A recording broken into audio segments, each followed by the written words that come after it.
Welcome to the channel people teacher. ये marathon series होगी paper third के लिए इंक्लूसिव एजुकेशन। पेपर का नाम है तो इंक्लूसिव एजुकेशन समावेशी शिक्षा के लिए हम मैराथन सीरीज़ आज कवर करेंगे।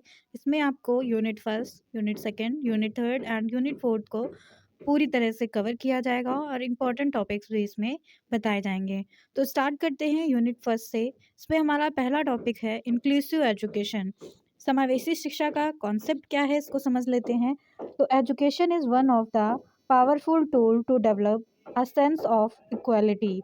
एजुकेशन जो है एक पावरफुल टूल होता है जो सेंस ऑफ इक्वालिटी, समानता के सेंस को जो है डेवलप करता है और भाईचारे की भावना को डेवलप करता है स्टूडेंट्स के बीच में और अदर जेंडर के बीच में, कास्ट के बीच में, क्रीड के बीच में, रिलीजन्स में, सोशियो इकोनॉमिक स्टेटस के बीच में, रेस और एबिलिटी के बीच में।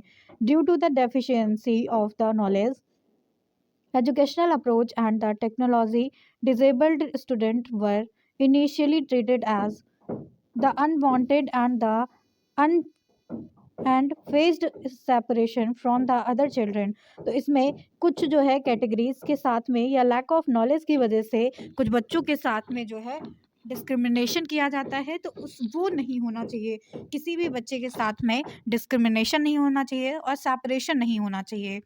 तो इसी कॉन्सेप्ट को आगे बढ़ाते हुए the concept of inclusive education has been spelled out in the Salamanca statement and the framework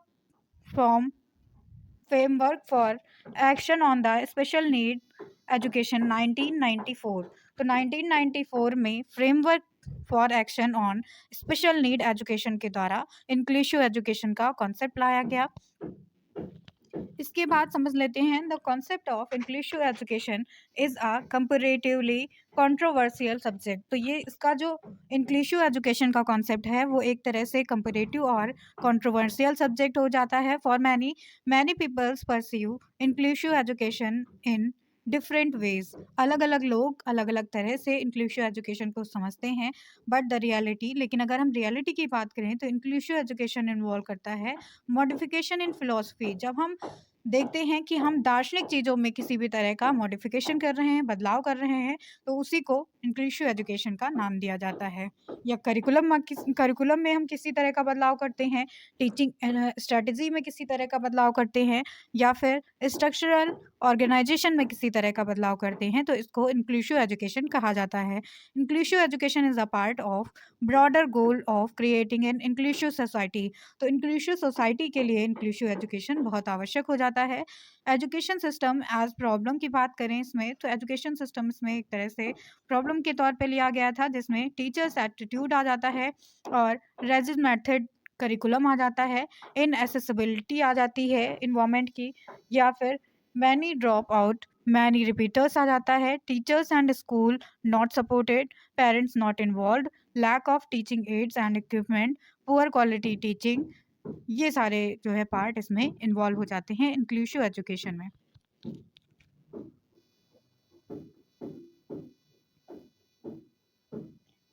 then बात करते हैं meaning and definition of inclusive education की। तो मीनिंग और डेफिनेशन क्या होता है इंक्लूसिव एजुकेशन का? तो inclusion is a word which literally means, inclusion एक वर्ड है जिसका मतलब होता है इंक्लूड करना, to include. It contains in addition to take in और consider as a part of a group. इसका मतलब हो जाता है टेक करना या फिर कंसीडर करना एज अ ग्रुप का पार्ट।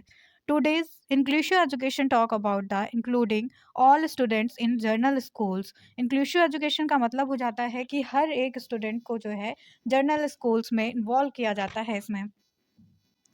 इस तरह से inclusive education means including not only children with diverse backgrounds. इसमें सिर्फ डाइवर्स बैकग्राउंड के ही स्टूडेंट्स को नहीं इन्वॉल्व किया जाता है, बल्कि abilities in a common school, हर एक बच्चे को इसमें समावेशित किया जाता है। And also include children with disability to their maximum potentialities. इसमें पर्सनस विद डिजेबिलिटी को भी इंक्लूड किया जाता है with their potential, maximum potential. Then inclusive education refers to schools, colleges, educational institutes, centers of the learning and other charitable centers that are opened to all children including mental retarded children, backward ground children and delinquent children, gifted children, slow learners, under achievers, तो इन सारे ही learners को include किया गया था inclusive education में। The national centre on inclusive education and restructuring NCIER defined the inclusive education. Inclusive education को NCIER ने डिफाइन किया है, प्रोवाइडिंग टू ऑल स्टूडेंट्स, हर एक स्टूडेंट को प्रोवाइड करना, including those with significant disabilities, हर एक स्टूडेंट को इंक्लूड करना जिनमें सिग्निफिकेंट डिसेबिलिटीज होती हैं, या equitable opportunities to receive effective educational service with the needed supplemental aid and support services. तो हर एक तरह का नीडेड सप्लीमेंट दिया जाता है, एड दिया जाता है इसमें, और सपोर्ट सर्विसेज प्रोवाइड की जाती हैं इन as appropriate classes in their neighborhood schools in order to prepare students for productive lives as full members of society। तो ये डेफिनेशन NCIER के द्वारा दी गई है। इसके बाद भी कुछ डेफिनेशंस दी गई हैं इंक्लूसिव एजुकेशन के लिए।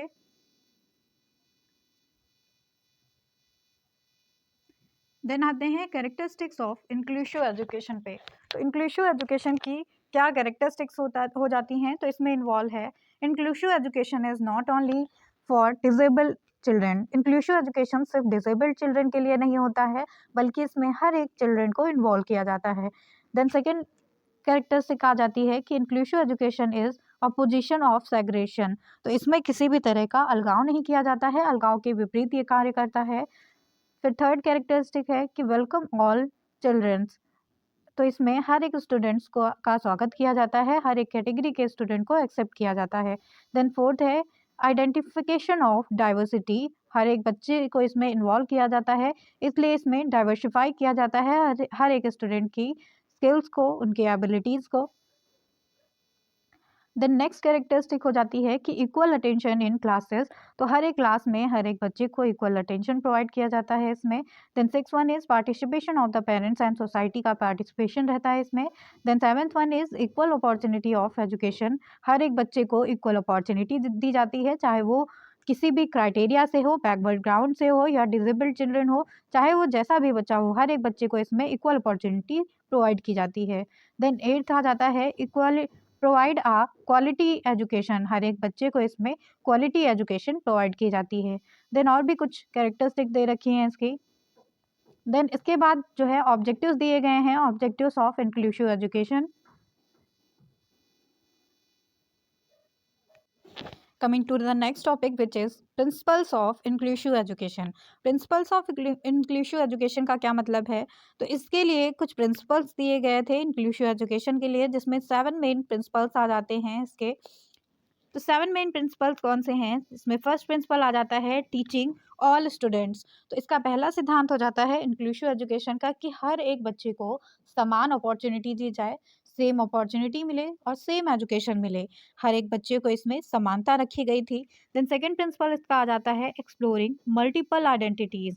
इसमें एक्सप्लोर किया जाता है हर एक बच्चे को, फिर उसमें जो है मल्टीपल आइडेंटिटीज़ जो है एक्सप्लोर की जाती हैं। देन थर्ड आ जाता है प्रिवेंटिंग प्रीजुडिस। तो इसमें प्रिवेंट किया जाता है स्टीरियोटाइप्स को, और प्रिवेंट किया जाता है स्केल्टिंग को, और प्रेजुडिश और निगेटिव बायसनेस को इसमें दूर किया जाता है। इसके बाद फोर्थ प्रिंसिपल आ जाता है promoting social justice. Social justice को प्रमोट किया जाता है इंक्लूसिव एजुकेशन के थ्रू, क्योंकि इसमें हर एक बच्चे को इन्वॉल्व किया जाता है, जिससे कि सोशल जस्टिस जो है उसको प्रमोट किया जा सके। देन फिफ्थ प्रिंसिपल आ जाता है इसमें चूजिंग अप्रोप्रिएट मटेरियल्स। इसमें जो है अप्रोप्रिएट मटेरियल्स को चूज़ किया जाता है, एक्यूरेट इमेजेस को चूज़ किया जाता है। Then six one is teaching and learning about cultures and religions. तो इसमें जो टीचिंग और लर्निंग कराई जाती है वो कल्चर और रिलीजन से रिलेटेड होती है बच्चों के साथ। और इसके बाद लास्ट प्रिंसिपल आ जाता है इंक्लूसिव एजुकेशन का कि adapting and integrating lessons appropriately. तो इसमें लेसन्स को अडेप्ट किया जाता है और इंटीग्रेट किया जाता है अप्रोप्रिएटली बेसिस पे। देन ये कुछ अजम्पशंस दे रखे हैं इंक्लूसिव एजुकेशन के लिए। इसके बाद आ जाते हैं कि basic element of inclusive education. Inclusive education के लिए कौन से बेसिक एलिमेंट्स होते हैं, तो इसके लिए फर्स्ट बेसिक एलिमेंट हो जाता है कि ह्यूमन राइट इश्यूज़।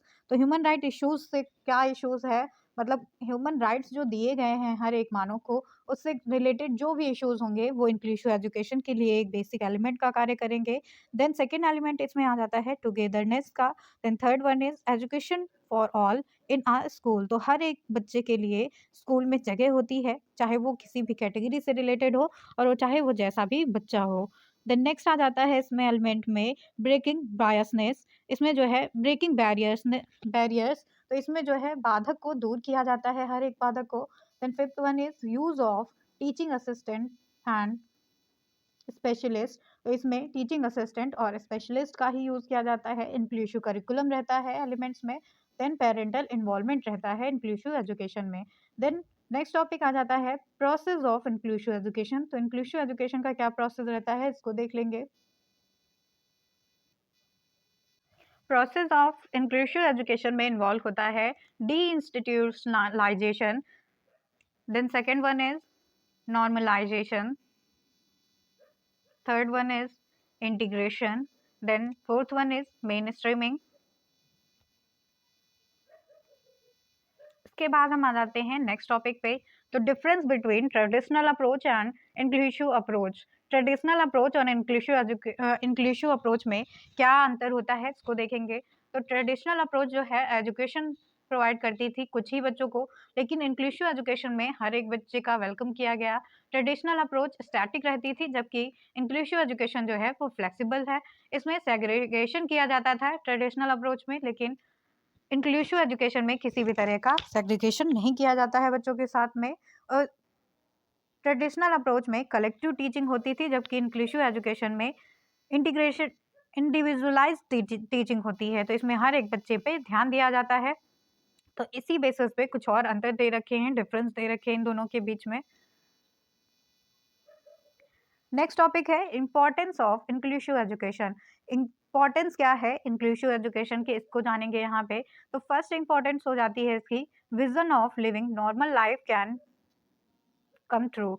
तो इसके इंक्लूसिव एजुकेशन के द्वारा हमारा जो विजन होता है कि हम एक नॉर्मल सी लाइफ को जी सकें, उसको सत्य बनाया जा सकता है।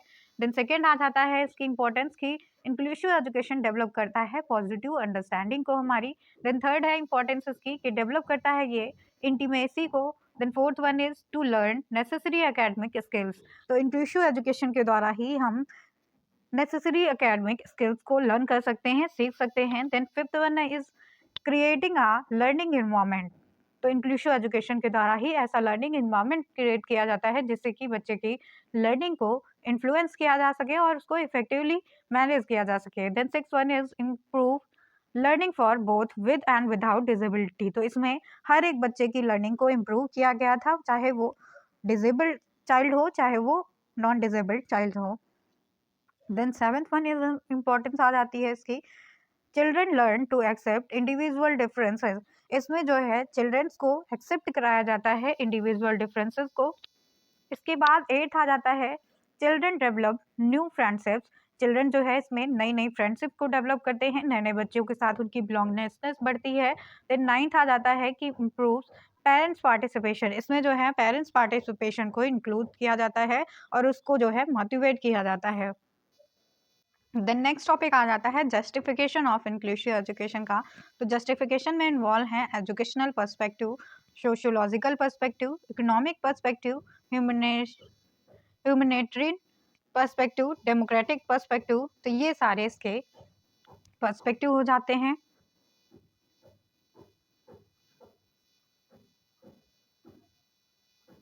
द नेक्स्ट टॉपिक आ जाता है difference between special education and integrated education and inclusive education. तो ये तीन टर्म अलग अलग हो जाते हैं, special education, integrated education and inclusive education. तो इन तीनों में क्या अंतर है इसको देखेंगे। स्पेशल एजुकेशन का मतलब हो जाता है कि it is a practice of educating students. ये एक तरह से प्रैक्टिस होती है स्टूडेंट्स को एजुकेट करने के लिए विद स्पेशल एजुकेशनल नीड। इसमें जो है स्पेशल एजुकेशनल नीड को इन्वॉल्व किया जाता है in a way that address their individual difference and needs. तो इसमें जो है इंडिविजुअल डिफरेंसेस और नीड्स को एड्रेस किया जाता है। तो स्पेशल एजुकेशन का ये मतलब हो जाता है, इसे और भी नामों से जानते हैं जैसे कि special need education, aided education, vocational education और limb care authority education. Then next term है इंटीग्रेटेड एजुकेशन का। तो इंटीग्रेटेड एजुकेशन का क्या मतलब है? Integrated education is the educational programme in which exceptional children attended classes with normal children on their on either a part or full time basis. तो इसमें जो है इंटीग्रेटेड एजुकेशन में एक्सेप्शनल चाइल्ड जो होते हैं वो क्लासेस अटेंड करते हैं नॉर्मल चिल्ड्रन के साथ में, आदर अ पार्ट या तो पार्ट टाइम बेसिस पे या फिर फुल टाइम बेसिस पे। तो इंटीग्रेटेड एजुकेशन का ये मतलब हो जाता है। इसके बाद इंक्लूसिव एजुकेशन का क्या मतलब है वो तो आपने जान ही लिया। तो यहाँ पे ये जो है डिफरेंस दे रखा है इन तीनों के बीच में।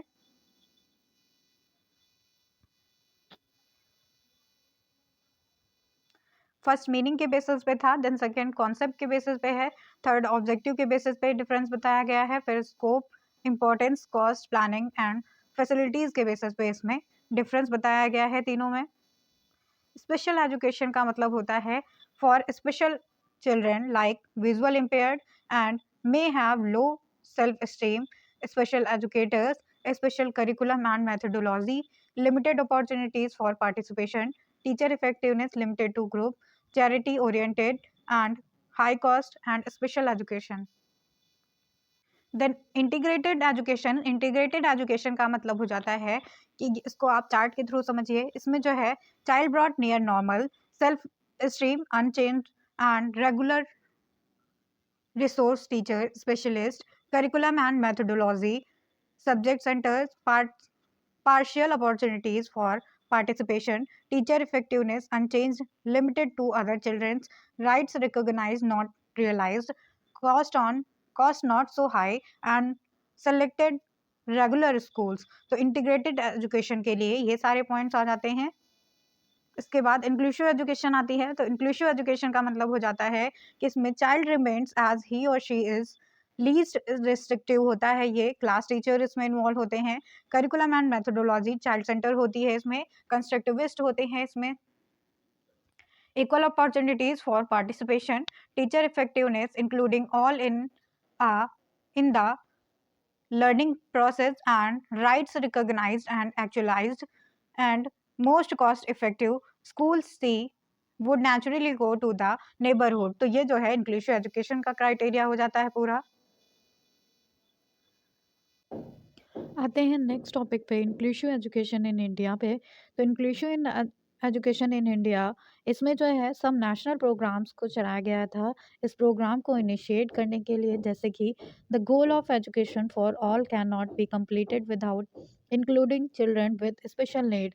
एंड सेकेंड प्रोग्राम था the primary school belonging to village और in urban area has become the priority of these programmes. And third programme था इसमें focus on issues related on non-discrimination and more focus on the human rights to prevent children with special needs from segregation and include them in the mid-streams and schools. तो इसमें जो है focus किया गया था कि हर एक बच्चे को इसमें इन्वॉल्व किया गया जाए, किसी भी तरह का भेदभाव बच्चों में ना किया जाए। तो ये सब कुछ प्रोग्राम थे इंक्लूसिव एजुकेशन के इंडिया में।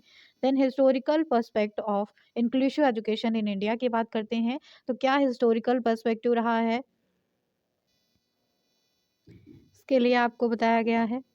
इसमें जो है एनसीईआरटी नेशनल फोकस्ड ग्रुप 2006 में इसको जो है बनाया गया था, has identified 4 major formulations of disability, they are as follows. तो इस डिसेबिलिटीज में 4 मेजर जो है फॉर्मुलेशन किए गए थे। पहला इसमें था चैरिटेबल मॉडल, चैरिटी मॉडल जिसको कहा गया। देन सेकंड था बायोसेंट्रिक मॉडल, देन थर्ड था फंक्शनल मॉडल एंड फोर्थ था इसमें लास्ट ह्यूमन राइट्स मॉडल। इसके बाद the mentioning of the inclusion and the education of the disabled in the national policy on education NPE and the program of the action PAO led to the series of the projection like the project integrated education for the disabled PIED and the elementary education UEE like the district primary education program DPEP and the Sarv Shiksha Abhiyan SSA। तो ये सारे programmes चलाए गए थे। Problems of inclusive education in India के बारे में बात करेंगे, तो इसमें प्रॉब्लम्स में आ जाता है टीचर्स स्किल। तो टीचर्स की स्किल उतनी डेवलप नहीं थी उस टाइम पे, एप्टीट्यूड आ जाता है और फिजिकल बैरियर्स इन्वॉल्व हो जाते हैं, करिकुलम बैरियर्स आ जाते हैं, देन लैंग्वेज एंड कम्युनिकेशन आ जाता है, सोशियो इकोनॉमिक फैक्टर्स इन्वॉल्व हो जाते हैं, funding, and eighth one is होता है ऑर्गेनाइजेशन ऑफ एजुकेशन सिस्टम। तो ये सारे प्रॉब्लम्स हो जाते हैं इसके। Then ways to support inclusive education को सपोर्ट करने के कौन कौन से तरीके हैं, तो प्रमोटिंग पॉजिटिव एटीट्यूड को प्रमोट करके इंक्लूसिव एजुकेशन को सपोर्ट किया जा सकता है। देन नेक्स्ट आ जाता है इसमें promoting inclusive education environment. Inclusive education learning के इन्वायरमेंट को प्रमोट करके इंक्लूसिव एजुकेशन को प्रमोट किया जा सकता है। देन थर्ड आ जाता है promoting early interventions. Then fourth आ जाता है to promote positive role model को प्रमोट करना चाहिए। इसके बाद नेक्स्ट है by supporting appropriate policy development. Then six one is by supporting change of the system in the education. Then seventh आ जाता है developing in inclusive society. Eighth है इसमें by government support. And ninth हो जाता है mobilising the resources. Tenth है इसमें collaborating with parents, community leaders, teachers and NGOs. Then eleventh आ जाता है प्रॉपर क्लासरूम मैनेजमेंट। तो ये सारे कुछ वेज हो जाते हैं इंक्लूसिव एजुकेशन को सपोर्ट करने के लिए। इसके बाद कॉन्स्टिट्यूशनल प्रोविजन दिया गया है पर्सन विद डिसेबिलिटी के लिए। तो इसमें बताया गया है the constitution of India 26 November 1949 clearly states that in the preamble of India that everyone has the right to equality of the states and the opportunity. Article 14, Article 15, 19 and 21 respectively of the Constitution ensures that all its citizen equally। तो article 14, 15, 19 and 21 में बताया गया है कि India का हर एक नागरिक हर एक सिटीजन जो है इक्वालिटी के साथ में इसमें है, किसी भी तरह का इसमें भेदभाव नहीं किया जाना चाहिए, चाहे वो लाइफ के बेसिस पे हो या लिबर्टी के बेसिस पे हो। आर्टिकल 41 बताता है इसमें article 41 of the directive principle of Indian constitution support the right to work को सपोर्ट करता है, to education and to public assistance in certain cases including disablement. And article 14 इसमें 45 इसमें बताता है कि commits the provision of free and compulsory education of all peoples up to the age of 14 years. तो 14 साल तक के सारे बच्चों की फ्री और कंपल्सरी एजुकेशन कराई जानी चाहिए, ये जो है आर्टिकल 45 में बताया गया है। 86 अमेंडमेंट था ये, 2000 एक्ट था 2002 का। इसके बाद पर्सन विद डिसेबिलिटी एक्ट आया, पीडब्ल्यूडी एक्ट जिसको कहते हैं, ये 1992 में आया था। तो person with disability act come into forces on, ये जो है कम इनटू फोर्स हुआ मतलब लागू किया गया 1 जनवरी 1996 में, and was enacted in pursuance of the India obligation under the proclamation on the full participation and the equality of the people with the disability in the Asian and the Pacific region.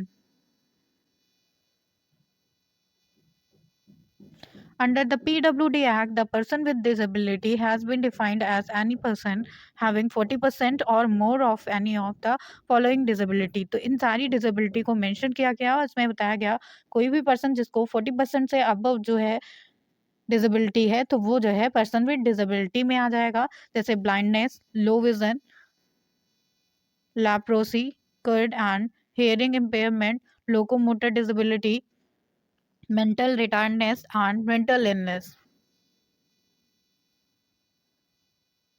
इसके बाद इसमें education के बारे में बताया गया है। Then employment के बारे में भी रेगुलेशन और ऑब्लिगेशंस बनाए गए हैं कि कितनी उन्हें छूट मिलेगी गवर्नमेंट जॉब्स में। इसके बाद थर्ड एसेसिबिलिटी के बेसिस पे बताया गया है। फोर्थ है statutory authorities and grievance redress. Then next आ जाता है राइट टू एजुकेशन एक्ट जो 2009 में आया, इसको आरटीई एक्ट कहते हैं। तो ये लागू किया गया था 1 अप्रैल 2010 में। The RTE Act provide the free and compulsory education to the children including children with a disability as mentioned in the Person with Disability Act। तो ये जो है RTE एक्ट बनाया गया था PWD बच्चों के लिए। इसमें जो है वही बच्चे शामिल हो जाते हैं जो PWD एक्ट में शामिल हुए थे। ये रोल बताए गए हैं RTE एक्ट के। तो हमारी फर्स्ट यूनिट यहाँ पे समाप्त होती है। आते हैं सेकेंड यूनिट पे। अब हम आते हैं सेकेंड यूनिट पे। तो सेकेंड यूनिट पे फर्स्ट टॉपिक हो जाता है सोशली डिसएडवांटेजेस चिल्ड्रन। तो कॉन्सेप्ट क्या हो जाता है सोशल डिसएडवांटेज चिल्ड्रन का। तो इसके लिए जो है कॉन्सेप्ट बताया गया है the social disadvantage is a broader concept. ये एक ब्रॉडर कॉन्सेप्ट होता है। ये जो टर्म है वो फर्स्ट टाइम यूज़ किया गया था बर्स्टिन के द्वारा 1960 में सोशल डिसएडवांटेज का यूज़ किया गया था। ये कवर करता है एक लार्ज ग्रुप ऑफ फैक्टर्स को for the handicapped children in school, handicapped children के लिए स्कूल में, and keeping them away from the fully use their potentialities. तो उनको फुल्ली यूज़ कराया जाता है उनकी पोटेंशियलिटीज़ को। Who have parent of the low educational levels, जिनके पेरेंट्स जो है लो एजुकेशनल लेवल के होते हैं उनको हेल्प प्रोवाइड की जाती है इसमें। तो इस तरह से कॉन्सेप्ट बताया गया है। इसके बाद meaning and definition of socially disadvantaged children बताया गया है। तो क्या मीनिंग एंड डेफिनेशन है इनका? इसके लिए मीनिंग एंड डेफिनेशन में बताया गया है the term disadvantage refers to the inner condition of the children resulting from an outer deprivation. तो इसमें जो है इनर कंडीशन को एक आउटर डेप्रीवेशन के साथ में कनेक्ट किया जाता है। Children belonging with disadvantaged group are defined in the section 2 subsection 8 subsection D. These include children from SC, ST and other socially and educationally backward categories based on the cultural, educational, economical, social, geographical, linguistic, gender and other categories that appropriate government can separate notify। तो इस तरह से अलग अलग categories के students को इसमें involve किया जाता है। इसके बाद वेकर सेक्शन डिफाइन करता है section 2 subsection A are children belonging to the weaker economic category. तो ये ऐसे चिल्ड्रन होते हैं सोशली डिसएडवांटेज चिल्ड्रन जो वीकर सेक्शन से बिलोंग करते हैं that the appropriate government have to notify. इसमें जो है अप्रोप्रिएट गवर्नमेंट उन्हें नोटिफाई करती है based on the minimum annual and income of the parents and guardians. तो इनके पेरेंट्स और गार्जियंस की जो है मिनिमम इनकम के बेसिस पे उन्हें कैटेगराइज किया जाता है। के बाद अलग अलग डेफिनेशन दी गई हैं। Then coming to the characteristics of socially disadvantaged children involving poor educational home background होता है इन सारे सोशली डिसएडवांटेज चिल्ड्रन का। Then poverty and poor housing होती है इनकी। लो मोटिवेशन रहता है सोशली डिसएडवांटेज चिल्ड्रन का। लैक ऑफ वर्बल एबिलिटीज होती है। पुअर कॉग्निटिव बैकग्राउंड होता है इनका। And six one is low level of aspiration and marginal social occupational adjustment. Causes क्या होते हैं सोशली डिसएडवांटेज चाइल्ड के लिए? तो इसमें कुछ इकोनॉमिक कॉजेज आ जाते हैं जैसे कि poverty of parents and mismanagement of the money in the house and poor occupational status of parents, unemployment. तो ये कुछ इकोनॉमिकल कॉजेज हो जाते हैं सोशली डिसएडवांटेज चाइल्ड के लिए। देन हेल्थ रिलेटेड इश्यूज आ जाते हैं, कॉजेज आ जाते हैं। तो हेल्थ रिलेटेड कॉजेज में आ जाएगा malnutrition and inadequate medical care children के लिए और लैक ऑफ हेल्थ केयर। तो ये सारे हेल्थ रिलेटेड कॉजेज आ जाते हैं। थर्ड कॉजेज आ जाते हैं होम एंड नेबरहुड के। तो उनके आसपास का एरिया अगर एडुकेट नहीं होगा, प्रॉपर नहीं होगा, तो वो भी एक तरह से कॉजेज हो जाता है सोशली डिसएडवांटेज चिल्ड्रन के लिए। देन फोर्थ हो जाता है socio cultural factors. Socio culture factor में आ जाता है defective children rearing and parenting behaviours, lack of cultural stimulation, parental rejection. तो ये सारे सोशियो कल्चर फैक्टर्स हो जाते हैं। इसके बाद नेक्स्ट है इंटेलेक्चुअल फैक्टर्स। इंटेलेक्चुअल फैक्टर्स में आ जाते हैं retarded economic retarded cognitive growth and delayed speech, over and under stimulation. तो ये सारे इंटेलेक्चुअल फैक्टर्स में इन्वॉल्व हो जाते हैं। द नेक्स्ट है मेंटल हेल्थ फैक्टर्स। तो मेंटल हेल्थ फैक्टर्स में psychological factors, behaviour problems and disorders involve होते हैं। इसके बाद नेक्स्ट हम है problems of socially disadvantage children. तो क्या प्रॉब्लम्स होती हैं इनकी? प्रॉब्लम्स में आता है कॉग्निटिव एंड इंटेलेक्चुअल प्रॉब्लम होती हैं इन्हें कुछ। फिर लैंग्वेज प्रॉब्लम्स इनसे डील की जाती है। फिर लर्निंग प्रॉब्लम्स आ जाती हैं। इमोशनल प्रॉब्लम्स इन्वॉल्व होती हैं। मोटिवेशनल प्रॉब्लम्स आ जाती हैं इसमें। Then need of socially disadvantage children दिया गया है। उसके बाद educational provision for socially disadvantage children बताया गया है। तो एजुकेशनल प्रोविज़न में इनके आ जाएगा आश्रम स्कूल्स, जैसे कि establishment of the residential school, financial help for disadvantage children, तो इसमें फिनेंशियल हेल्प प्रोवाइड की जाती है सोशली डिसएडवांटेज चिल्ड्रन को। Then appointment of expert teachers, expert teacher का अपॉइंटमेंट किया जाता है। देन प्रोवाइड क्राफ्ट एजुकेशन भी प्रोवाइड की जाती है। इंसेंटिव्स टू इंडिगेट फैमिलीज, तो ये कुछ जो है एजुकेशनल प्रोविज़न बताए गए हैं। इसके बाद educational programmes for socially disadvantage children आ जाता है। तो इसमें एनपीई आ जाता है, जैसे कि नेशनल पॉलिसी ऑन एजुकेशन 1968। उसके बाद 1986 की पॉलिसी भी आ जाती है। इसमें प्रोग्राम ऑफ एक्शन इसमें आता है पीओए 1992, जिसको पीवी नरसिम्हा राव के गवर्नमेंट में नोटिफाई किया था, मॉडिफाई किया गया था। उसके बाद आ जाता है national policy on the disability 2006। उसके बाद सर्व शिक्षा अभियान अभियान एसएसए आ जाता है। इसी में scheme of inclusive education for disabled at secondary stage, ये भी इसी में इन्वॉल्व हो जाता है। ICDS आ जाता है इसमें, integrated children development service programme. District primary education programme इसमें आ जाता है।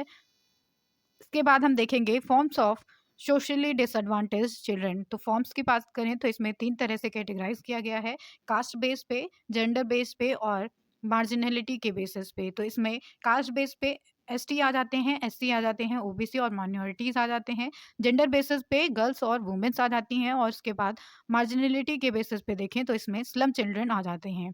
तो इसमें the plan of the protection of children in specially difficult circumstances 2002 to 2006, तो इसमें 6 तरह की कैटेगरीज को इन्वॉल्व किया गया था। पहली कैटेगरी थी abandoned and neglect children, then second थी फिजिकल और sexual abuse children, and third थी children with undesirable behaviour. Fourth थी इसमें socially deprived and poor children. Then next थी एचआईवी और एड्स अफेक्टेड चिल्ड्रन की। तो इसमें देखेंगे कास्ट बेसिस पे एसटी कास्ट को, तो शेड्यूल ट्राइब्स इसमें आते हैं सबसे पहले नंबर पे। तो आर्टिकल 366 सबसेक्शन 25 में प्रोवाइड किया गया है schedule tribes as schedule tribes means such tribes, ये ऐसी ट्राइब्स या ट्राइबल कम्युनिटीज होती हैं या पार्ट ऑफ ग्रुप होती हैं विद इन सच ट्राइब्स, इसमें ऐसी ट्राइब्स होती हैं, कम्युनिटीज होती हैं as are deemed under article 342, जो डीम्ड की जाती हैं आर्टिकल 342 में टू बी शेड्यूल्ड ट्राइब्स, जिनको शेड्यूल्ड ट्राइब डीम किया गया है for the purpose of this constitution. तो आर्टिकल 342 में बताया गया है कि किस तरह की से जो है शेड्यूल्ड ट्राइब को डिस्क्राइब किया गया है। इसके बाद प्रॉब्लम्स बताई गई हैं एसटी की, तो ये कुछ प्रॉब्लम्स थे। इसके बाद आ जाता है measures taken to for improving condition of the ST, तो एसटी की कंडीशन को इम्प्रूव करने के लिए ये कुछ मेजर्स दिए गए हैं।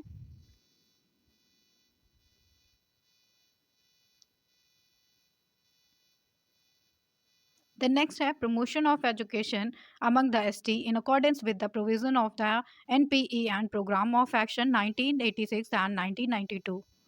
तो NPV, PE and POA के द्वारा जो है प्रमोशन के लिए एसटी की एजुकेशन को प्रमोशन के लिए कुछ प्रोविज़न वहाँ पे बताए गए थे। देन सेकंड कास्ट के बेसिस पे आ जाता है शेड्यूल्ड कास्ट, एससी आ जाता है। तो एसटी के लिए भी आर्टिकल 366 सबसेक्शन 24 में बताया गया है कि scheduled caste are the scheduled caste means such caste, ये ऐसी कास्ट, रेस या ट्राइब्स या पार्ट होती हैं या ग्रुप होती हैं विद इन सच कास्ट, जिन कास्ट में या रेस में, ट्राइब्स में as are deemed article under article 341, तो ये जो है डीम्ड की जाती हैं आर्टिकल 341 के अंडर में शेड्यूल कास्ट को for the purpose of the constitution. तो आर्टिकल 341 में कैसे इनको कंसीडर किया गया है ये यहाँ पे बताया गया है।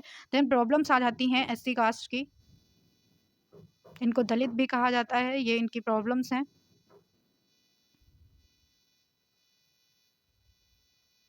इसके बाद डिस्क्रिमिनेशन इन एससी एजुकेशन, तो क्या डिस्क्रिमिनेशन किया गया है एससी एजुकेशन में, उसके बारे में यहाँ बताया गया है। द नेक्स्ट टॉपिक आ जाता है causes of discrimination in SC education. SC education में क्यों डिस्क्रिमिनेशन किया जा रहा है, इसके कुछ कॉजेज हैं, जैसे कि एक्सट्रीम पॉवर्टी, बहुत हद से ज़्यादा जो है गरीबी होना इसका कारण है। देन migratory labours and lack of the proper facilities. तो ये कुछ इसके कॉजेस हो जाते हैं एसटी के लिए। इसके बाद recommendation for government to improve education level of the SC. तो कुछ रिकमेंडेशन दिए गए हैं एससी की एजुकेशन को इम्प्रूव करने के लिए।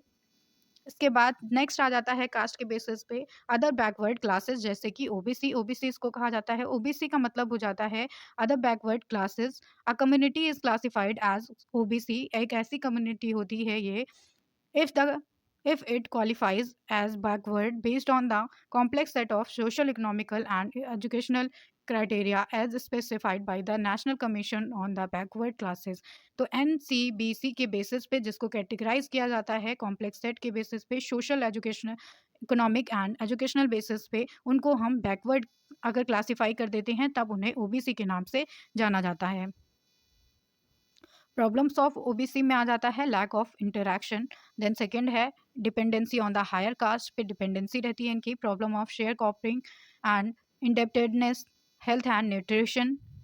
इसके बाद नेक्स्ट टॉपिक आ जाता है measures taken for improving the condition of the OBC. OBC की कंडीशन को इम्प्रूव करने के लिए कुछ मेजर्स बनाए गए, जिसमें पहला मेजर आ जाता है constitution of India and welfare of backward classes. तो इसमें constitution of India and welfare में बैकवर्ड क्लासेस के लिए कुछ प्रोविज़न बनाए गए थे। देन सेकेंड आ जाता है स्कीम्स। तो कुछ स्कीम्स भी बनाई गई थी इसके लिए, schemes for welfare of the OBCs.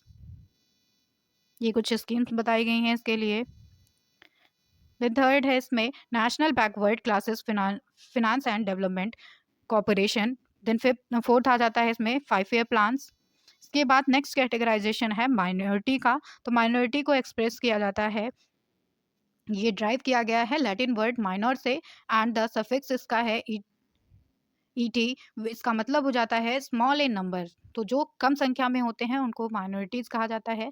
There is no internationally agreed definition. यहाँ पे कोई इंटरनेशनली एग्री डेफिनेशन नहीं दी गई है, लेकिन the common parlance, the expression minority means a group of comprising less than half of the population। less than half of the population का जो group होता है उसको हम minorities कहते हैं। and different from other, जो different होता है others से, and especially predominant section होता है ये in race, religion, tradition and culture and language etc।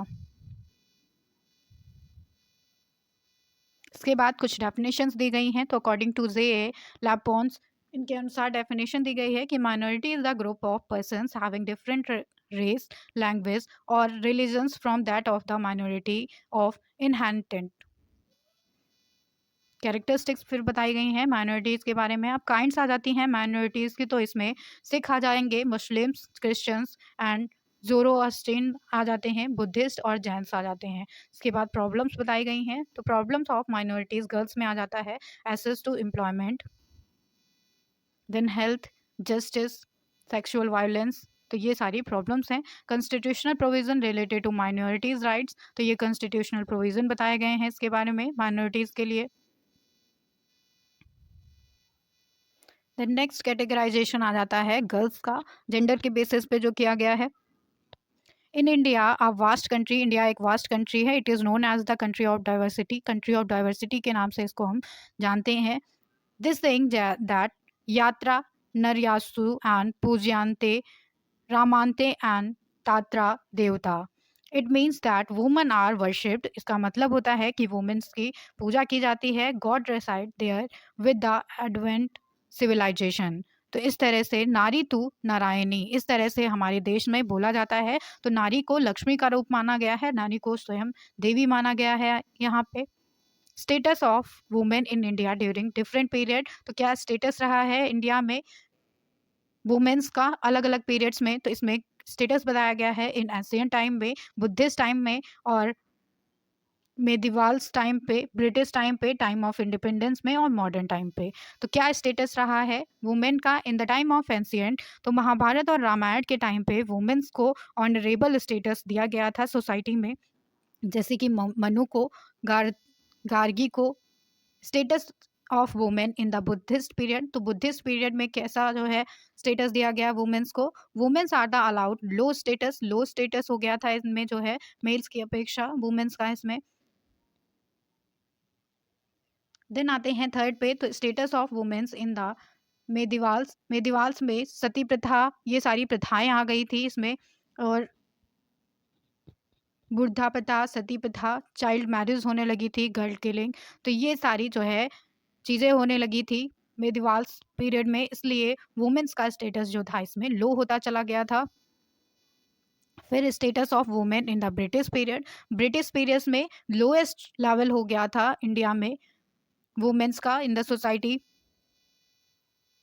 Then fifth आ जाता है वो status of womens at the time of independence के टाइम पे कैसा स्टेटस था। तो यहाँ पे there had been seen tremendous changes in the position of the women in the society। तो यहाँ पे tremendous चेंजेस देखे गए थे वुमेन्स की पोजीशन के लिए। तो यहाँ पे इक्वल राइट्स प्रोवाइड किए गए थे हर एक जेंडर को इस टाइम पे। देन लास्ट आ जाता है वो status of womens in modern time पे क्या स्टेटस है। तो इसमें आ जाता है immediately after independence it was realized that unless half of our population are exposed to the educational processes and modernization of the society should be distant dream, and various communities and commissions emphasizes the need of the equalization of the educational opportunities। तो equalisation किया गया, women's और mains को proper जो है equal rights provide किए गए थे।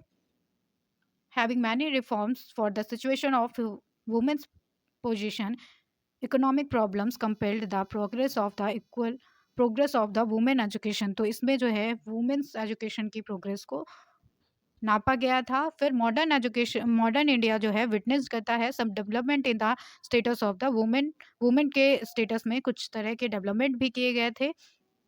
लेडीज फर्स्ट का इसमें कॉन्सेप्ट आया मॉडर्न इंडिया में, तो इसमें जो है वुमेन्स को प्रायोरिटी मिलती थी।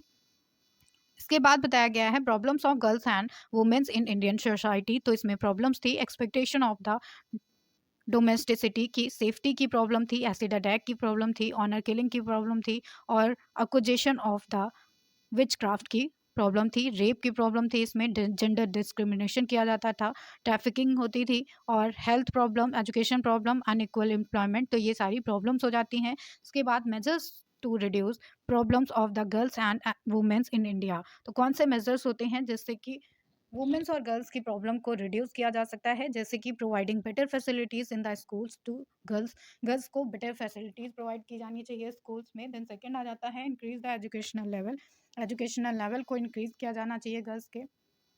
इसके बाद थर्ड हो जाता है कि increase the number of vocational schools के नंबर को हमें इंक्रीज करना चाहिए, इक्वल राइट अपॉर्चुनिटीज़ प्रोवाइड की जानी चाहिए, वुमेन एम्पावरमेंट को सपोर्ट करना चाहिए, और provide full government support to schools, full government support होना चाहिए स्कूल्स के लिए, सोशल इंटीग्रेशन कराना चाहिए, creating awareness among the parents, boosting and monitoring womens, change the mindset. तो ये कुछ जो है मेजर्स दिए गए हैं जिनसे कि हम वुमेन्स की प्रॉब्लम्स को दूर कर सकते हैं।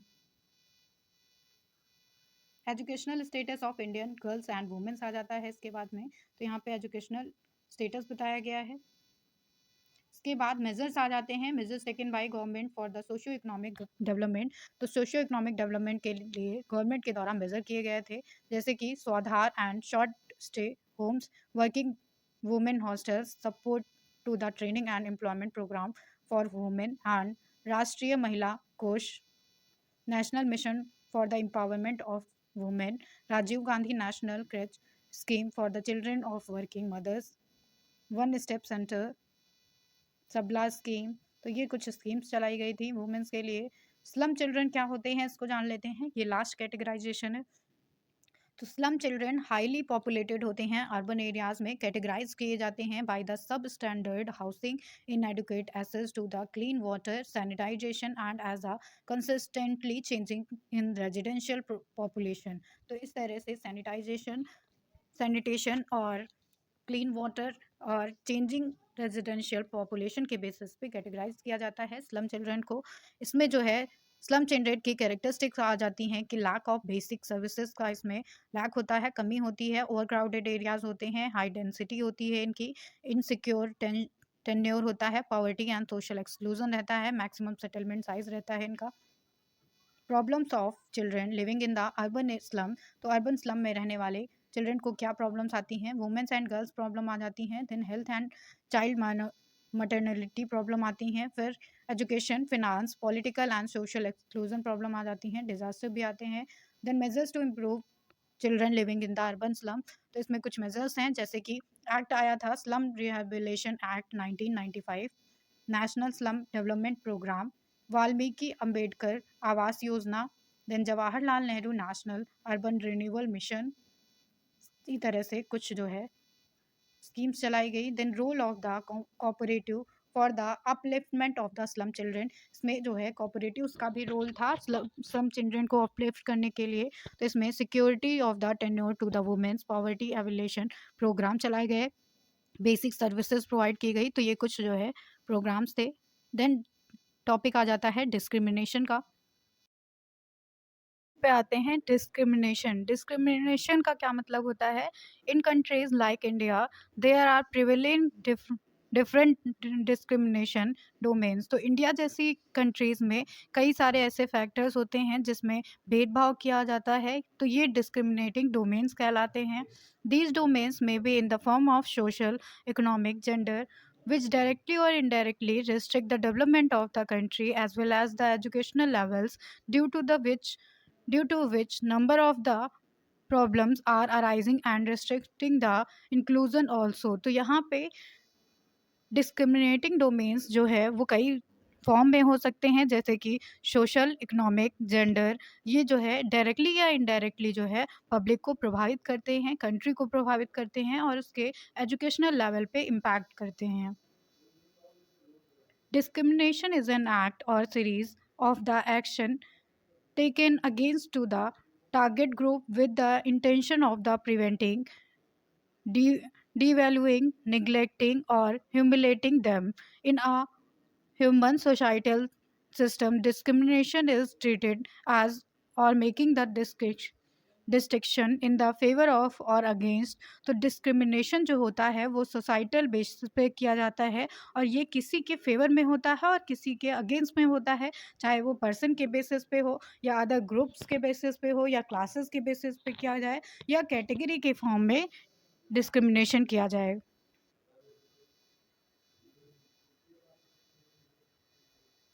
फॉर्म्स ऑफ डिस्क्रिमिनेशन की बात करेंगे तो फॉर्म्स में इसके आ जाता है social group discrimination. Social group discrimination में दलित आ जाते हैं, आदिवासीज आ जाते हैं और मुस्लिम्स आ जाते हैं। इसके बाद सेकेंड फॉर्म आ जाता है रिलीजियस डिस्क्रिमिनेशन। तो रिलीजियस डिस्क्रिमिनेशन का मतलब होता है कि रिलीजन के बेसिस पे बांट देना लोगों को। उसके बाद एज डिस्क्रिमिनेशन आ जाता है, तो इसमें एज के अकॉर्डिंग कैटेगराइजेशन किया जाता है। इसके बाद आ जाता है डिसेबिलिटीज़ बेस्ड डिस्क्रिमिनेशन। तो डिसेबिलिटीज़ के बेसिस पे नॉर्मल लिविंग पर्सनस को और स्टैंडर्ड लिविंग पर्सनस को अलग अलग कैटेगरीज में डिवाइड कर दिया जाता है। देन फिफ्थ नंबर पे आ जाता है फॉर्म्स में लैंग्वेज बेस्ड डिस्क्रिमिनेशन। तो लैंग्वेज बेस्ड डिस्क्रिमिनेशन वो होता है जो लैंग्वेज पे बेस्ड होता है, तो इसमें क्लासेस कर दिए जाते हैं, कैटेगरी बांट दी जाती हैं। फिर आ जाता है racial discrimination. Then seven number पे आ जाता है केस सिस्टम और एंड डिस्क्रिमिनेशन। तो केस सिस्टम एंड डिस्क्रिमिनेशन भी डिस्क्रिमिनेशन का ही एक कैटेगरी होती है, फॉर्म होती है। Caste system are a form of social and economic governance that is based on the principles and customary rules. तो केस सिस्टम जो होता है वो बेस्ड होता है सोशल और इकोनॉमिक गवर्नेंस पर, that is based on principles and customary rules. तो ये प्रिंसिपल्स और कस्टमरी रूल्स पे बेस्ड रहता है। इसके बाद एट्थ नंबर पे फॉर्म आ जाता है अनटचेबिलिटी का। देन नाइन्थ नंबर पे है कलर डिस्क्रिमिनेशन का form. Then discrimination based on gender. तो जेंडर के बेसिस पे भी डिस्क्रिमिनेशन किया जाता है कि मेल है या फीमेल है। तो इसके कुछ पार्ट्स होते हैं, कुछ फॉर्म होते हैं। फॉर्म्स ऑफ जेंडर डिस्क्रिमिनेशन, इसमें फर्स्ट फॉर्म आ जाता है सेक्सुअल आइडेंटिटी डिस्क्रिमिनेशन। तो सेक्सुअल आइडेंटिटी के बेसिस पे डिस्क्रिमिनेशन किया जाता है, जैसे कि लेस्बियन, गे, बाइसेक्सुअल या ट्रांसजेंडर, क्वेयर, क्वेश्चनिंग, ये सारे जो है कैटेगरीज इसमें इन्वॉल्व हो जाते हैं। देन सेकेंड फॉर्म आ जाता है जेंडर डिस्क्रिमिनेशन का हासमेंट। हासमेंट का मतलब यहाँ पे हो जाता है कि इनअप्रोप्रिएट जोक्स जो होते हैं, इंसल्ट जो होती है, नेम कॉलिंग, डिस्प्ले, ये सारे हासमेंट में आ जाते हैं। देन कॉजेज बताए गए हैं जेंडर डिस्क्रिमिनेशन के लिए। इसके बाद नेक्स्ट टॉपिक आ जाता है measures to remove gender discrimination. तो जेंडर डिस्क्रिमिनेशन को कैसे रिमूव किया जा सकता है, इसमें जो है फर्स्ट पॉइंट है कि prevention of the social assumptions and traditions. तो जब प्रिवेंशन किया जाता है सोशल अजम्पशंस का और ट्रेडिशंस का, तो इसके द्वारा रिमूव किया जा सकता है जेंडर डिस्क्रिमिनेशन को। देन सेकेंड फॉर्म है इसका क्रिएटिंग अवेयरनेस। अवेयरनेस के थ्रू हम जेंडर डिस्क्रिमिनेशन को हटा सकते हैं। Focus on girls education, girls education के फोकस करके भी जेंडर डिस्क्रिमिनेशन को रिड्यूस किया जा सकता है। Remove educational system, improve educational system. तो एजुकेशनल सिस्टम को इम्प्रूव करके भी जो है जेंडर डिस्क्रिमिनेशन को बढ़ाया जाता है, जेंडर डिस्क्रिमिनेशन को हटा सकते हैं। देन फिफ्थ आ जाता है इसमें कि प्रोवाइड इक्वल अपॉर्चुनिटीज़। तो इक्वल अपॉर्चुनिटीज़ मिलनी चाहिए मैन और वुमेन को, अपॉर्चुनिटी की बात करते हैं यहाँ पे। देन सिक्स नंबर पे आ जाता है कि promote gender equality in schools. तो जेंडर इक्वालिटी को प्रमोट किया जाता है स्कूल्स में। देन सेवन नंबर पे है enforce early marriage and pre mature pregnancy. इसके बाद एजुकेशनल इम्प्लीकेशन ऑफ जेंडर। तो एजुकेशनल इम्प्लीकेशन क्या होता है, ये प्रोवाइड करता है हाई क्वालिटी एजुकेशन को एंड इन्वॉल्व करता है main in all areas of work and proper attention on the pre service and in service education. तो प्री सर्विस और इन सर्विस एजुकेशन को प्रॉपर अटेंशन दी जाती है। मार्केटलाइजेशन होता है, कॉमर्शलाइजेशन होता है एजुकेशन का, फुल इन्वॉल्वमेंट रहता है इसमें पेरेंट्स और पेयर्स का, अवॉइड करता है स्टीरियोटाइपिंग को। Then discrimination based on caste, caste के बेसिस पे कैसे डिस्क्रिमिनेशन होता है, तो इसमें कैटेगरीज आ जाती हैं जैसे कि ब्राह्मण्स और क्षत्रियज, वैश्य, शूद्र। तो ये जो है कास्ट हो जाती हैं, उनके बेसिस पे भी डिस्क्रिमिनेशन होता है। Then gender based caste discrimination in India. तो इंडिया में कैसे जेंडर बेस्ड डिस्क्रिमिनेशन हो रहा है, इसके लिए यहाँ पे डेटा दिया गया है। इल्स ऑफ कास्ट सिस्टम, तो इल्स ऑफ कास्ट सिस्टम के लिए ये बताया गया है। इसके बाद कॉन्स्टिट्यूशनल प्रोविज़न आ जाता है। तो कॉन्स्टिट्यूशनल प्रोविज़न क्या दिया गया है डिस्क्रिमिनेशन के लिए, वो यहाँ पे बताया गया है। इसमें आर्टिकल 46 डील करता है protects Dalit from the social injustice. Social injustice से प्रोटेक्ट किया जाता है इसमें दलित को and all forms of the exploitation. तो उनका एक्सप्लॉयटेशन होने से उन्हें बचाया जाता है।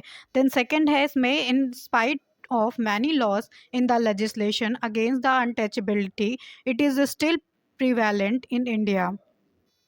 तो इसी तरह से प्रोविजंस बताए गए हैं। आर्टिकल 14 में भी बताया गया है कि द कॉन्स्टिट्यूशन गारंटीज को इक्वालिटी बिफोर लॉ। तो इक्वालिटी बिफोर लॉ के लिए इसमें गारंटी ली गई है। इसके बाद आ जाता है enjoins upon the state not to the discriminate against any citizen on the ground of the caste. तो इसमें जो है आर्टिकल 15 सबसेक्शन 1 बताता है ये। इसी तरह से आर्टिकल 17, आर्टिकल 15 सबसेक्शन 2 एंड कई सारे आर्टिकल इसमें दिए गए हैं प्रोविजंस के लिए। Then act to prohibit caste discrimination. Caste discrimination के लिए कौन सा एक्ट बनाया गया है, तो recently the government has introduce a bill in the Lok Sabha. हाल ही में गवर्नमेंट ने एक बिल इंट्रोड्यूस किया था लोकसभा में। इसका नेम था the prohibition of the employment as manual scavengers and their rehabilitation bill. 2013 में आया था ये। Then discrimination based on the minorities, minorities के बेसिस पे डिस्क्रिमिनेशन बताया गया है। तो माइनॉरिटीज़ डिस्क्रिमिनेशन के लिए कौन सी उन्हें प्रॉब्लम्स आती हैं माइनॉरिटीज़ ग्रुप्स को, वो यहाँ पे बताई गई हैं। देन प्रोविज़न क्या है इसके लिए, तो provision for minority groups, religious minorities and linguistic minorities. तो रिलीजियस माइनॉरिटीज़ क्या होती हैं, the ministry of the minority affair has identified 103 and more district as minorities concentration district where the population of the religious minorities exceed 25%। तो यहाँ पे कई सारी ऐसी कंट्रीज़ हैं, 103 से भी ज़्यादा ऐसे डिस्ट्रिक्ट हुए हैं जहाँ पे माइनॉरिटीज़ कैटेगरी जो है वो डिस्ट्रिक्ट की एक्सीड करती है 25% से ज़्यादा।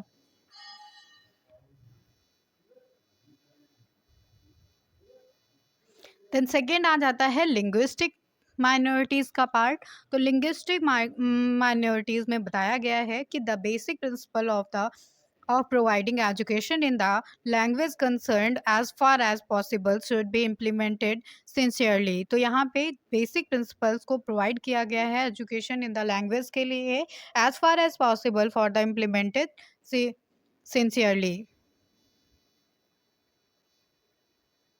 देन अब हमारी यूनिट थर्ड आ जाती है, क्योंकि यूनिट 2 का टॉपिक डिस्क्रिमिनेशन तक ही था।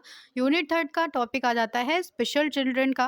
तो यहाँ पे हमारा टॉपिक है children with special needs. Children with special needs का क्या मतलब होता है? In our society there are found various types of children. एक सोसाइटी में कई तरह के चिल्ड्रन पाए जाते हैं और generally it is seen that no two children are the same. Generally हम ये कहते हैं कि दो बच्चे एक जैसे नहीं हो सकते हैं। इसका ये मतलब होता है कि एवरी चाइल्ड हर एक बच्चा जो है वो दूसरे से डिफ़र होता है, उसमें अंतर होता है। There are differing from each other on different ground such as the physique. तो यहाँ पे डिफरेंस पाया जाता है और कई सारे ऐसे ग्राउंड्स होते हैं जिनके बेसिस पे डिफरेंस पाया जाता है, जैसे कि फिजिक अलग होती है हर एक बच्चे की, हेल्थ, इंटेलिजेंस एक्सेट्रा। तो हर एक बेसिस पे उनमें डिस्क्रिमिनेशन होता है, उनमें जो है डिफरेंट होते हैं एक बच्चे दूसरे बच्चे से। Then meaning and definition of the children with special need. क्या मीनिंग और डेफिनेशन है चिल्ड्रन विद स्पेशल नीड का? तो special need children are those who have special requirement of care. Special need children वो होते हैं जिनमें स्पेशल रिक्वायरमेंट होती है केयर के लिए और ट्रीटमेंट के लिए। These children are the totally different in the comparison to the common children. ये चिल्ड्रन जो होते हैं वो टोटली डिफरेंट होते हैं कॉमन चिल्ड्रन से। Special need children are also known as the diverse needs children. ये डाइवर्स नीड चिल्ड्रन के नाम से भी जाने जाते हैं और अनएक्सेप्शनल चिल्ड्रन के नाम से भी इन्हें जाना जाता है। देन कुछ डेफिनेशंस दी गई हैं। तो रेबर एंड रेबर के अनुसार ये डेफिनेशन है, exceptional child as used in the child psychology refers to the extremely talented. तो ये जो है एक्सट्रीमली टैलेंटेड और gifted children as well as to the those having low intelligent और अदर लर्निंग डिसेबिलिटीज़। इसमें कई तरह का कैटेगराइजेशन होता है। एक टैलेंटेड गिफ्टेड चिल्ड्रन होते हैं और उनके साथ साथ ही लो इंटेलिजेंट या अदर लर्निंग डिसेबिलिटीज से अफेक्टेड बच्चे भी इसमें इन्वॉल्व रहते हैं। देन कैरेक्टरिस्टिक आ जाती हैं स्पेशल नीड चाइल्ड की। इसके बाद issues related to children with special need. तो क्या इश्यूज़ होते हैं इन बच्चों के साथ में? तो इन्हें मेडिकल इश्यूज़ होते हैं, क्योंकि किसी न किसी तरह की इनके जो है मेडिकल से रिलेटेड इन्हें प्रॉब्लम होती है, चाहे वो फिजिकल प्रॉब्लम हो या मेंटल प्रॉब्लम हो। देन सेकेंड आ जाता है बिहेवियर इशू। तो जैसे कि एचडीएफसी में होता है, तो ये सारे बच्चे जो होते हैं किसी न किसी डिसऑर्डर से ग्रसित होते हैं, इसलिए इन्हें बिहेवियरल इश्यूज़ भी होते हैं। देन डेवलपमेंटल इश्यूज़ आ जाते हैं इनके साथ में, इनका पूरी तरह से डेवलपमेंट नहीं हो पाता है। देन लर्निंग इश्यूज़ आ जाते हैं। तो लर्निंग डिसऑर्डर होते हैं बच्चों में, जैसे कि डिसलेक्सिया या सेंट्रल ऑडिटरी प्रोसेसिंग डिसऑर्डर। तो इस तरह के कई सारे लर्निंग इश्यूज़ आ जाते हैं, डिसेबिलिटीज़ आ जाती हैं बच्चों में। देन फिफ्थ नंबर पे आ जाता है मेंटल हेल्थ इश्यूज़। तो मेंटल हेल्थ इश्यूज़ भी रहते हैं बच्चों को, कि वो एंग्जाइटी ज़्यादा है उनमें, डिप्रेशन में है वो, तो इस तरह के इश्यूज़ उन्हें हो सकते हैं। देन सिक्स नंबर पे आ जाता है कॉमन कंसर्न। इसके बाद classification of the children with special need. तो क्लासिफिकेशन यहाँ पे किया गया है चिल्ड्रन विद स्पेशल नीड का। इसमें फर्स्ट क्लासिफिकेशन है फिजिकली चैलेंज्ड बच्चों के लिए। तो फिजिकली चैलेंज्ड बच्चों में विजुअल इम्पेयरमेंट आता है, हेयरिंग इम्पेयरमेंट आता है, ऑर्थोपेडिकली आ जाता है, न्यूरोलॉजिकली आ जाता है। इसके बाद सेकेंड कैटेगराइजेशन आता है इंटेलेक्चुअली चैलेंज बच्चों के लिए। इसमें गिफ्टेड टैलेंटेड बच्चे आते हैं। देन थर्ड कैटेगराइजेशन है डेवलपमेंटल डिसेबिलिटीज़ का। इसमें लर्निंग डिसेबिलिटीज़ इन्वॉल्व होती हैं, मल्टीपल डिसेबिलिटीज़ आती हैं, लोकोमोटर आ जाता है, ऑटिज्म आ जाता है और सेरिब्रल पाल्सी आ जाता है इसमें। देन फोर्थ कैटेगरीज आ जाती है स्कोलिस्टिक बैकवर्डनेस की। तो इसमें स्लो लर्नर्स आ जाते हैं और अंडर अचीवर्स आते हैं। इसके बाद नेक्स्ट आ जाता है categorisation children with special health problem. तो इसमें एपिलेप्सी आ जाते हैं, डायबिटीज़ आते हैं, अस्थमा आ जाते हैं और एनीमिया एक्सेट्रा आ जाते हैं। The next and last categorisation आ जाता है सोशली डिसेबल्ड। सोशली डिसेबल्ड का सोशली डिसएडवांटेज्ड, तो सोशली डिसएडवांटेज्ड में आ जाते हैं शेड्यूल्ड कास्ट, एससी, और scheduled tribes, ST, minority groups and other groups. Children with special need को कैसे कैटेगराइज किया गया है, तो इसमें प्लस डायरेक्शन एबल्ड चिल्ड्रन आते हैं, जिसमें गिफ्टेड चिल्ड्रन, टैलेंटेड चिल्ड्रन और क्रिएटिव चिल्ड्रन आ जाते हैं। इसके बाद डायरेक्शन नॉन डायरेक्शन चाइल्ड में कहें या डिजेबल्ड चिल्ड्रन जिनको कहते हैं, तो इसमें mental disabilities, physical disabilities, learning disabilities, visually impaired, hearing, orthopaedically and socially emotionally disadvantaged, scholastic backwardness and children with special health problems, ये सारे बच्चे इसमें इंक्लूड होते हैं। गिफ्टेड चाइल्ड का क्या मतलब है, तो गिफ्टेड चाइल्ड का मतलब होता है giftedness is defined as the superior ability. ये एक तरह से सुपीरियर एबिलिटी होती है ह्यूमन इंडेवर की, जिसमें इंक्लूड होता है physical, emotional, moral, social, intellectual और aesthetic life of the humanity. तो ये सारी लाइफ्स ह्यूमैनिटी की इसमें इंक्लूड होती हैं।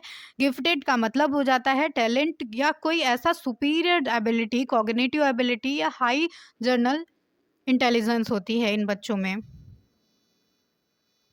इसके बाद कुछ डेफिनेशंस दी गई हैं गिफ्टेड चाइल्ड के लिए। तो इसमें टर्मन एंड ओडेन ने बताया है कि gifted children rate far away the average in the physique social adjustment.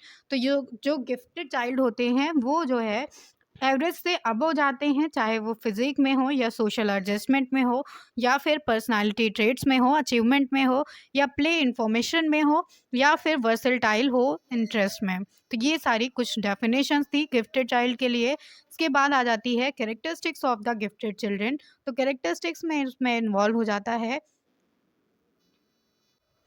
Advance logical thinking, curiosity and problem solving behaviour. तो इसमें एडवांस लॉजिकल थिंकिंग होती है गिफ्टेड चाइल्ड में, उनमें ज़्यादा क्यूरियोसिटी रहती है और वो प्रॉब्लम को एफिशिएंटली सॉल्व कर सकते हैं। देन सेकंड आ जाता है high speed in the processing information. तो गिफ्टेड चाइल्ड की जो है हाई स्पीड होती है प्रोसेसिंग में इंफॉर्मेशन के लिए। देन थर्ड आ जाता है इसमें superior generalisation and discrimination ability. तो इसमें सुपीरियर जनरलाइजेशन होता है और डिस्क्रिमिनेशन एबिलिटी पाई जाती है। देन फोर्थ आ जाता है advance level of the original and creative thinking. तो एडवांस लेवल होता है उनका ओरिजिनल और क्रिएटिव थिंकिंग में। Then high level of the intrinsic motivation and self esteem.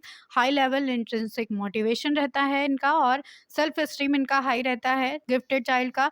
Then independent होते हैं और नॉन कन्फॉर्मिस्ट थिंकिंग रहती है इनकी। Then identification of the gifted children. तो आइडेंटिफिकेशन कैसे किया जाएगा गिफ्टेड चिल्ड्रन का, उसके लिए पूरा क्राइटेरिया दिया गया है। फॉर्मल मेथड से कर सकते हैं, इनफॉर्मल मेथड से कर सकते हैं। तो फॉर्मल मेथड जो फॉर्मली चलता है उसमें एक स्टैंडर्ड होगा, जैसे कि स्टैंडर्ड बिनेट इंटेलिजेंस स्केल है। उसके बाद सेकंड है इनफॉर्मल मेथड। इनफॉर्मल मेथड में एनेक्टोडल रिकॉर्ड्स आते हैं। एनेक्टोडल रिकॉर्ड का मतलब है कि इसमें होलसुल समरी होगी, एक एक पॉइंट लिखा जाएगा चाइल्ड के जीवन से रिलेटेड, उसकी लाइफ से रिलेटेड। देन टीचर नॉमिनेशंस इसके बेसिस पे भी कर सकते हैं। तो टीचर आर कंसिडर्ड एज की source of the gathering information about students. तो इसमें टीचर जो होता है वो की सोर्स एक तरह से होता है इंफॉर्मेशन गैदर करने के लिए। देन पेरेंट्स नॉमिनाइजेशन के द्वारा भी किया जा सकता है। Parents can be better observe the child in any situation. तो पेरेंट्स जो होते हैं वो अपने चाइल्ड को हर एक सिचुएशन में बेटर ऑब्जर्व कर सकते हैं, इसलिए पेरेंट्स नॉमिनेशन भी किया जा सकता है। देन पीयर नॉमिनेशन भी किया जा सकता है, क्योंकि जब बच्चे एक ग्रुप से दूसरे ग्रुप में रहते हैं तो उनके पीयर ग्रुप जो होते हैं वो उनको अच्छे से जानते हैं, इसलिए उनके द्वारा भी उनका आइडेंटिफिकेशन किया जा सकता है। देन कम्युनिटी नॉमिनेशन भी किया जा सकता है। डेटा फ्रॉम चिल्ड्रन भी किया जा सकता है। फिर क्लासिफिकेशन आ जाता है, क्लासिफिकेशन ऑफ गिफ्टेड चिल्ड्रन। तो इसमें टाइप 1 क्लासिफिकेशन आ जाता है, जिसका मतलब है द सक्सेसफुल। देन टाइप 2 आता है। टाइप 2 का मतलब होता है कि चैलेंजिंग होता है ये। देन टाइप 3 आ जाता है कैटेगराइजेशन में, तो इसका मतलब होता है underground.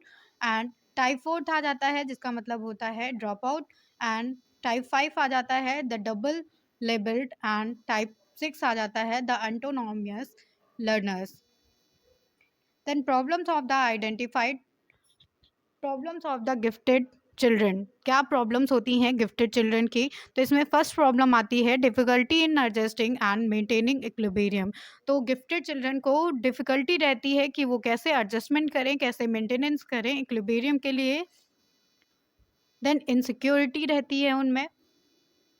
Education of gifted children, तो कैसे एजुकेशन प्रोवाइड की जाती है गिफ्टेड चिल्ड्रन को?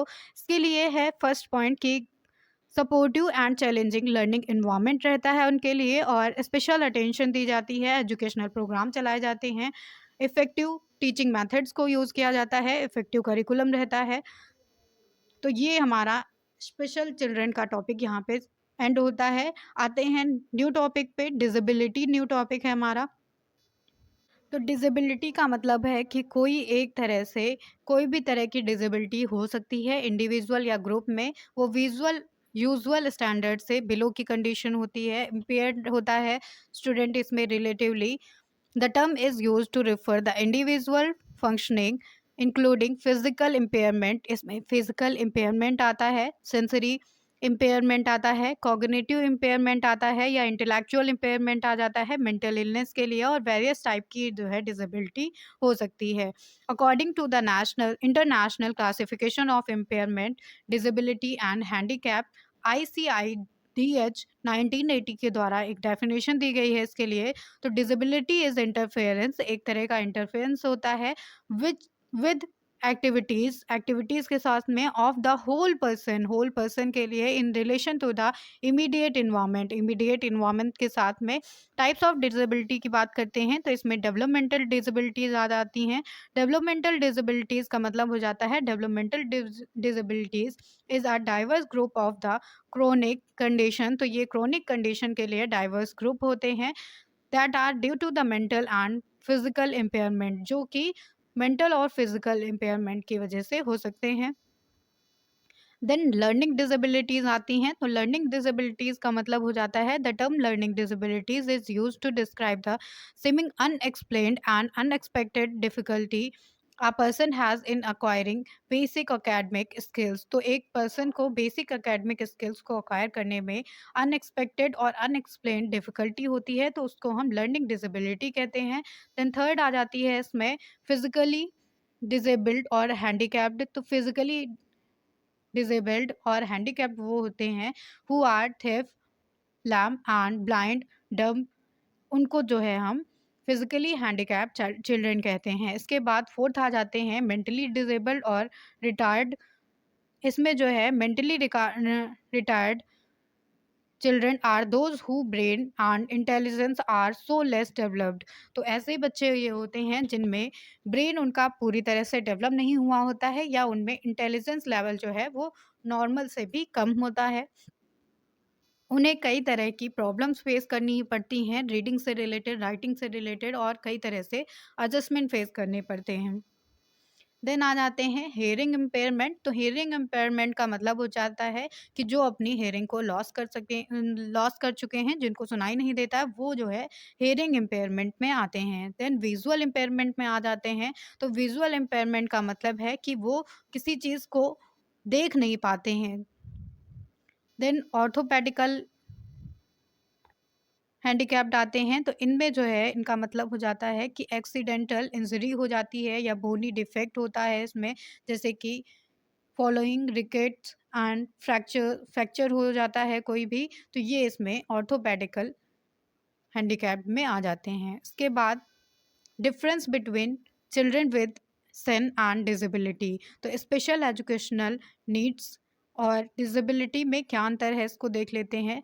तो special educational needs Sen is a large term, एक लार्ज टर्म होता है ये डिस्क्राइब करता है the need of a child and young person who has a difficulty and disability which makes it harder for them to learn than the majority of the others of the same age. तो special need children वो होते हैं जिनको difficulty या disability रहती है others के अपेक्षा सेम एज के बच्चों में।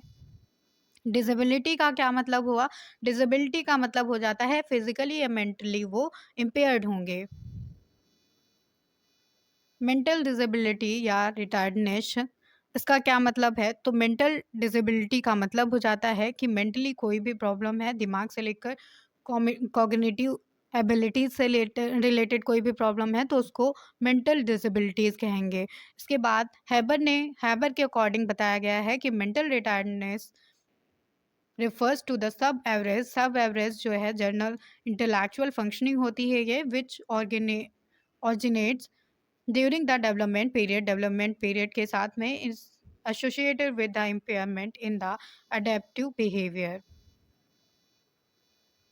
तो ये कुछ और भी डेफिनेशन दी गई हैं। इसके बाद characteristics of mentally retard children, characteristic आ जाती हैं मेंटली रिटायर्ड चिल्ड्रन की। Then identification of the mentally retired children, तो कैसे आइडेंटिफाई किया जाएगा उन्हें? इसके लिए इंटेलिजेंस टेस्ट बनाए गए हैं, स्टैंडर्ड अचीवमेंट टेस्ट आ जाते हैं, ऑब्जर्वेशन और इंटरव्यू के थ्रू मेंटली रिटायर्ड चिल्ड्रन को आइडेंटिफाई किया जा सकता है। फिर टाइप्स आ जाते हैं मेंटल रिटायर्ड चिल्ड्रन के। तो मेंटल रिटायर्डनेस टाइप क्या होते हैं? तो इसमें माइल्ड रिटायर मेंटल रिटायर्डनेस आ जाता है, मॉडरेट आ जाता है। माइल्ड का मतलब हो जाता है कि 85% तक मेंटल रिटायर्डनेस जिस पॉपुलेशन में रहती है वो इसमें आ जाएंगे। देन मॉडरेट का मतलब है कि अबाउट 10% जिसमें रहेगी पॉपुलेशन की मेंटल रिटायर्डनेस वो इसमें आएंगे।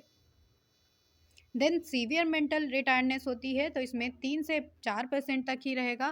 फिर प्रोफाउंड मेंटल रिटायर्डनेस आती है जिसमें 1 से 2% ही मेंटली रिटायर्ड होते हैं बच्चे। Causes of mentally retired children, causes क्या क्या हैं? तो हेरिडेटरी हो सकता है ये, या इन्वायरमेंट की कंडीशन से भी बच्चे इफेक्ट हो सकते हैं मेंटली रिटायर्ड चिल्ड्रन में। Education of the mentally retired children के लिए कैसे एजुकेशन कराई जानी चाहिए उसके लिए यहाँ पे पॉइंट्स बताए गए हैं, रेगुलेशन बताई गई है। देन फिजिकल डिसेबिलिटी आ जाती है। फिजिकल डिसेबिलिटी का मतलब है कि वॉकिंग, बाथिंग, टॉयलेट, इन सारी चीज़ों में किसी भी तरह की मोटर एक्टिविटीज़ में आपको कोई भी प्रॉब्लम है तो वो इसमें आएगी। देन इसकी डेफिनेशन दी गई है। WHO के द्वारा बताया गया है कि इसमें इंजरी या डिजीज़ आ सकती हैं